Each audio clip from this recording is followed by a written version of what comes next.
Dans la forêt, la guerre se fait à pied. Exceptionnellement, ce bataillon du renseignement nous autorise à le suivre au plus près du front. Entre les arbres, les drones ont du mal à nous repérer. Mais la nouveauté, c'est que désormais, les mines tombent du ciel. Les drones larguent des mines de cette couleur et de cette taille. Avec tous les tirs d'artillerie qu'on essuie, ça disperse encore plus ces mines. Donc elles peuvent être absolument partout. Faut vraiment faire attention où on met les pieds. Depuis 3 ans, cette portion de territoire au nord-est de l'Ukraine est tour à tour occupée et libérée. Vous voyez la deuxième ligne d'arbres là-bas, après la clairière. C'est là que se trouve l'ennemi. Ici, on se bat un Ukrainien contre 4 Russes.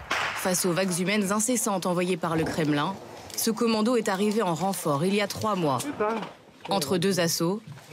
Regardez ce qu'on ramène. Un nouveau trophée, un fusil d'assaut russe. Un court répit, la prière.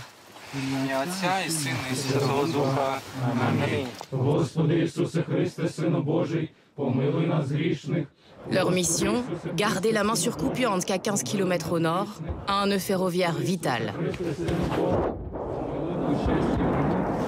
Ils sont imperturbables face aux bombes qui tombent tout autour.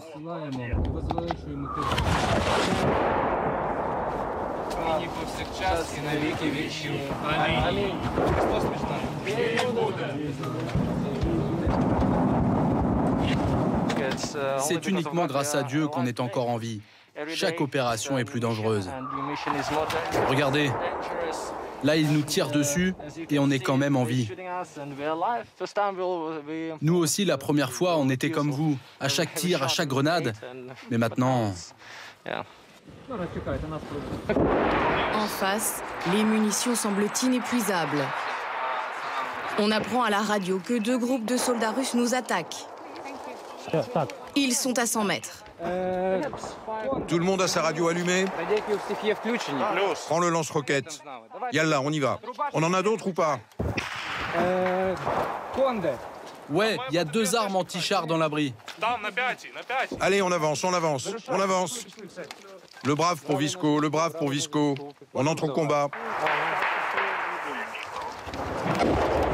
Face à cette vingtaine de Russes, les Ukrainiens, eux, défendent à 5. Nous devons nous exfiltrer. Là, nous sommes en ligne 0 et on entend les combats qui sont très intenses, à 200 ou 300 mètres de nous. On entend les armes à sous-munitions, les tirs d'artillerie. Ce sont des lance-grenades automatiques qui volent au-dessus de nous.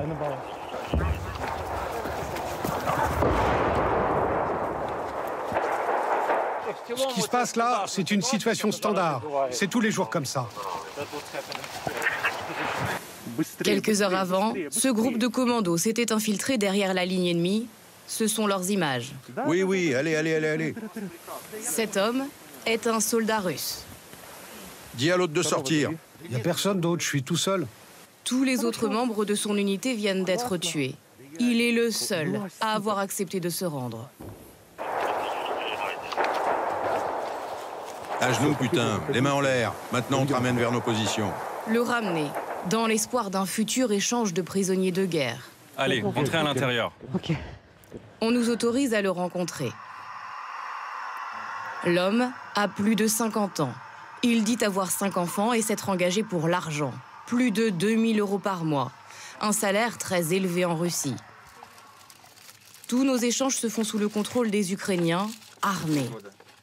Lors de l'interrogatoire, ce soldat russe nous raconte n'avoir eu qu'1 mois d'entraînement avant d'être jeté sur le front. Ces hommes des forces spéciales affirment tuer plus de 60 Russes par jour. Des combats acharnés pour rester du bon côté de la rivière Oskil.